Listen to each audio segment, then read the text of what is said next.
So this is our second video in our series of videos on human reproduction, and in this video we're going to be focusing on the male reproductive system. So the pages that this is referring to in our workbook is pages 82 and 83. The male reproductive system is actually much simpler than the female reproductive system because the male reproductive system pretty much has two key functions. The first is to produce sperm. And the second is to release sperm.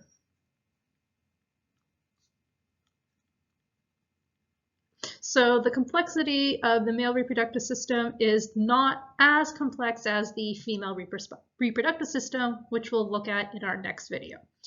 So first and foremost, one of the key organs in the male reproductive system are the testes. So there are two testes, and they are found in the scrotum, and the scrotum is a tissue sac which holds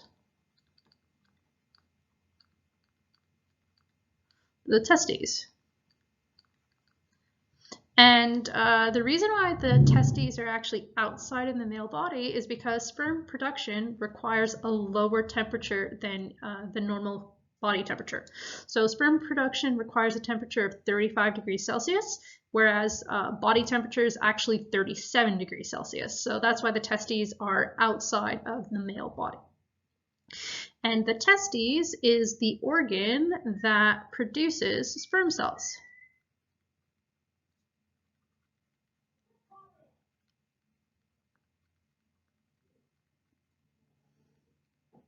Now, unlike the female reproductive system, sperm is constantly produced after the onset of puberty. So from puberty to adulthood, biological males have the ability to produce sperm. So there is pretty much an endless supply of the possibility of sperm production.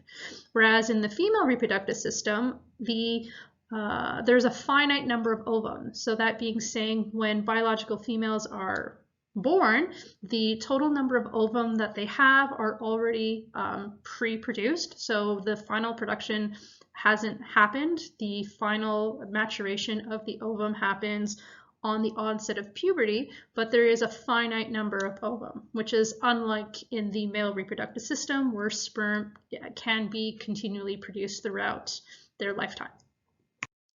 Now, the second key organs would be the accessory ducts. So we're talking about things like the epididymis, where sperm matures after it's produced in the testes. The vas deferens, which basically is the component of the male reproductive system that transports semen from the epididymis to the urethra. Now, and the urethra basically transports two things. When it's transporting semen, this is considered an ejaculation.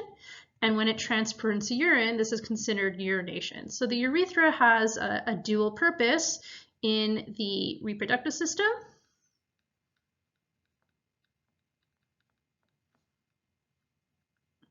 and in the excretory system.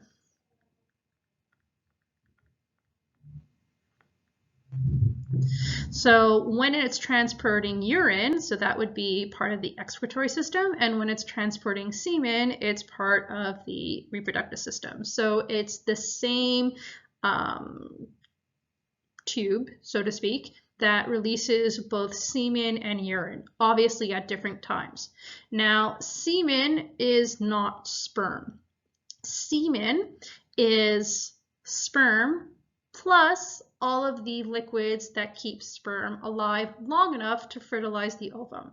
Because sperm by itself cannot live, right? Because if we remember from the previous video on the male and female gametes, sperm has a head component, a body component, and a tail.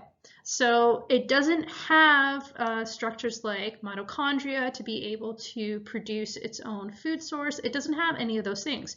So it needs to be surrounded in a liquid that has all of those nutrients necessary for it to survive long enough to fertilize the ovum. So our next key organ in the male reproductive system are the accessory glands that produce the liquids keeping sperm alive. And there's basically two accessory glands, which are the prostate gland and the seminal vesicles. And both of these glands basically produce the liquids that contribute to semen. So each gland produces a different set of liquids, but the two of them together produce the liquid that is semen, and then which would basically fertilize, give the necessary nutrients to allow for the sperm to survive long enough to fertilize the ovum. And the last key organ is the penis. So if we're looking at the diagram of the male reproductive organs, so the image is just cutting out some parts. So this right here is the testes.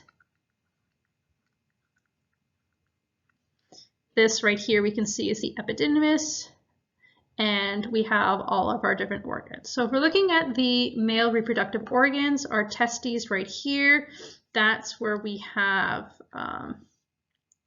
sperm is produced. The epididymis, which is right actually on top of the testes, this is where sperm matures and waits in the epididymis until there's an ejaculation event. Now, the pathway of sperm is basically quite simple in the sense that it starts in the testes and it then goes through the epididymis, traveling through the vas deferens, which is the tube that connects the epididymis to the urethra. So we have our urethra right here. Now, as the sperm is basically traveling, we see that we have our seminal vesicles and our prostate and our Copper's gland, and all of these produce the liquids necessary for the semen, so the liquid component that has both sperm and the liquid component. Then the sperm goes through the urethra and then exits out of the male body. So the penis is, again, the structure right here, which is the outer structure for the urethra. Now, this right here is the bladder, which holds urine.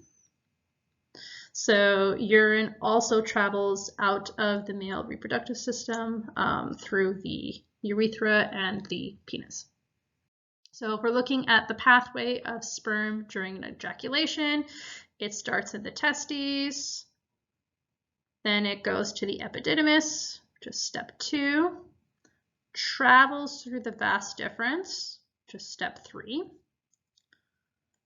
then it enters the urethra, which is step 4, and it exits the body.